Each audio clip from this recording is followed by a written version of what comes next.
everybody wants to get united. Like, what we gotta do is meet everybody on 149th Street at the bench. The public's reaction to graffiti. It's something most graffiti artists don't really care about, but it sort of dictates quite a bit about our community, such as, for example, the laws, how quickly you get buffed, and even opportunities for murals, so on and so forth. But the very first one was, wow, that's creative, which apparently makes up like a tiny sliver of people. And to be fair, I mean, if you're looking at the tags, the throwies, I could see not being able to see much creativity in that. This right here is the type of situation where they see the hand styles, they see the throwies, and they don't really see the skill and the creativity behind those hand styles and throwies, which I don't entirely blame them on that, because especially if you're looking at a lot of toy stuff, it doesn't really look all too creative, that's for sure. But then they see the pieces and the murals, and just like you saw in the documentary, I forget which documentary it is, but people tend to like a lot of that stuff a lot more, like the average layman, that is. That's a little bit more palatable and more digestible for the average person, because there's pretty colors, there's a lot more than just a tag name. And even if it is just a tag name, it's just like a nice piece, for example, then they may not even be able to read it, but they can still appreciate the overall general idea of what it's going for. So I think that right there is why that has such a small percentage of people.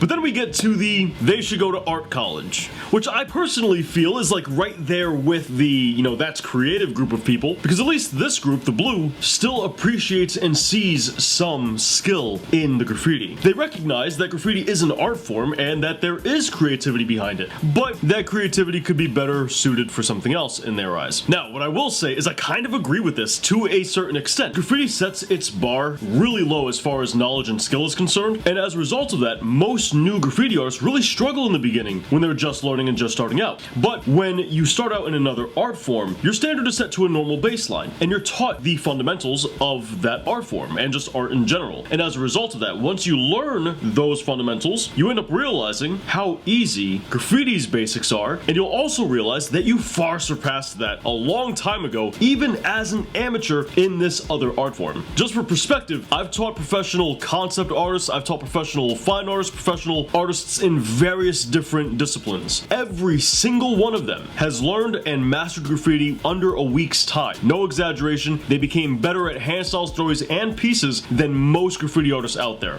within a week's time. That's because, once again, graffiti's standards are very, very low compared to other art forms. Now, if you want to raise your standards in graffiti and get work that is to a professional quality, then pick up our Ultimate Graffiti Guidebook in the description down below. We currently have a sale going on. Using the coupon code down below, you can save yourself some money and learn graffiti in the easiest way possible. You'll learn all about style, how it works, how it functions, how to find your style, how to evolve your style. You'll also learn each one of graffiti's fundamentals, and you'll do so with hundreds of pictures throughout the book that'll help hold your hand through the entire learning process. Check out digital ebooks in the description down below. That's where the coupon code works, over at theartistblock.inc. Physical books are over on Instagram. What? They're over on Amazon. My apologies. And that's also in the description down below. While you're at it, we also have pre-orders for the sequel to this book that teaches you all about throwies. You can pre-order the book now over at theartistblock.inc, and when you do, you'll get yourself a preview chapter of the book as well. Now, keep in mind, that is a pre-order, and we're still currently working on the book. We're still working on images and formatting, which is where we put the images into the book. So the book isn't yet done. The preview chapter is just that. It's more so a work in progress demo chapter of the book. From there, we move on to the that's offensive group of people, which this boggles my mind, because I don't know, there's like never any offensive graffiti. Which, to be fair though, their definition of what we consider graffiti and what they consider graffiti may be a little bit different, right? You know, they might see a slur on a wall and they think that that's the same thing that we do, and that's not at all the case. You know, that's just some toy, you know, doing something on a wall for whatever reason. But what we do is not that. However, in the case that that's not what they're talking about, in the case that they're talking about our actual tags, throwies, and pieces, and they find that offensive, I got nothing to say about that, man. I'm not too fond about billboards. I'm not too fond about beautiful open fields being torn down for houses people can't afford nowadays, but that's just me. And that's not to justify graffiti, right? I'm not saying like, hey, because they have billboards, we should also be able to do this. That's not at all the argument, but rather I'm saying people have preferences of what they like and dislike, but it's not necessarily offensive, right? Like a house is not offensive, a billboard is not offensive. Our graffiti, you know, the tags that we do, not offensive. You just simply don't like it. Then we got the pink, which is people confused about what that says. To be honest, I don't think most people even bother to read graffiti, and this is actually something I'd love to get the average person's perspective about, because I think most people go on throughout their day just blocking graffiti out of their mind. I don't even think that their brain registers graffiti on a normal basis. It just becomes another part of the environment, like a tree or a bush bush or a fence, so on and so forth. That's how I think